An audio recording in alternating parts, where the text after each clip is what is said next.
the opportunities, like you already mentioned, that there is some financial stuff, and maybe talk a little bit about those and what are the other opportunities or benefits in this type of model. Just looking at the market and then, well, thinking about the people, kind of the people's needs and the wallets of consumers and what they can actually afford to buy. So using a classic example, like I don't need a hammer, I don't need a drill, I need a hole in the wall, kind of that. That's the core reason why someone would go buy a drill. Now, using that in a dense city area, I think there's a lot of people that need holes in the wall to put stuff, TVs there, paintings, whatever. But most of them wouldn't probably say that they want to buy a drill. So that kind of says that the market is bigger for holes in the wall than buying drills.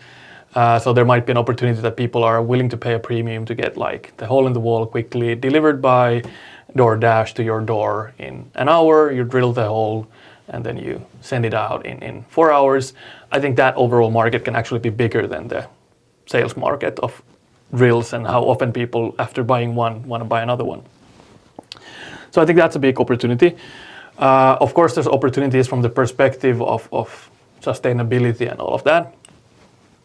Then more longer term, it just usually, if you do the math, it seems to be such that over time, if you have durable goods that you can servitize and sell out and kind of price in the service, not only the good, you end up making more gross margin. And I think that's the key thing that you don't want to forget, is that services have better gross margin profiles. Gross margins are the things that you use to pay your operation and where you get your profits from, not revenue. So if you have huge revenues but you make thin gross margins, you have to kind of sell quite a lot. So if we can improve the overall gross margin profile of the durable goods market via servitizing them, probably the whole market can become more profitable in over time. And I think that's the big promise. But it's a big interconnected market, which is connected to things like how durable the goods are, whether they can even be servitized in the first place. But if we get there, I think there are a lot of these manufacturing markets that stand for quality and durability. And for those operators, it can actually be an extremely good model to go towards that servitization path.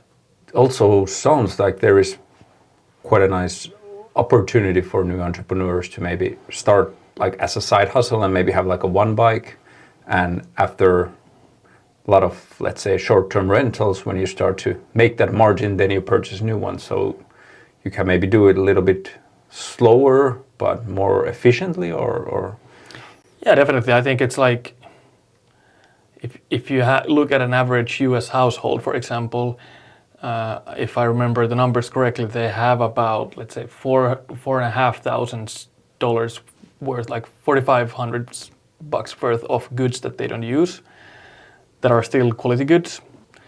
If they're able to monetize those, even though it would be one item that they monetize via renting it to the occasional user, like kind of the Airbnb of stuff, that is kind of a side hustle that you can put up. I think the question then is that when do you cross that threshold that you want to kind of build a brand for your side hustle? That do you go first to a marketplace that facilitates this somehow, or do you kind of start owning your own channel? And these are not excluding of each other, but I think that's likely for the ones who want to kind of start a business. That's the question: do I kind of start building this on our own, or do I start my own sales channel, or do I just use a facilitator that ends up taking 10, 20, 30, 40% cut of the actual, for example, rental price?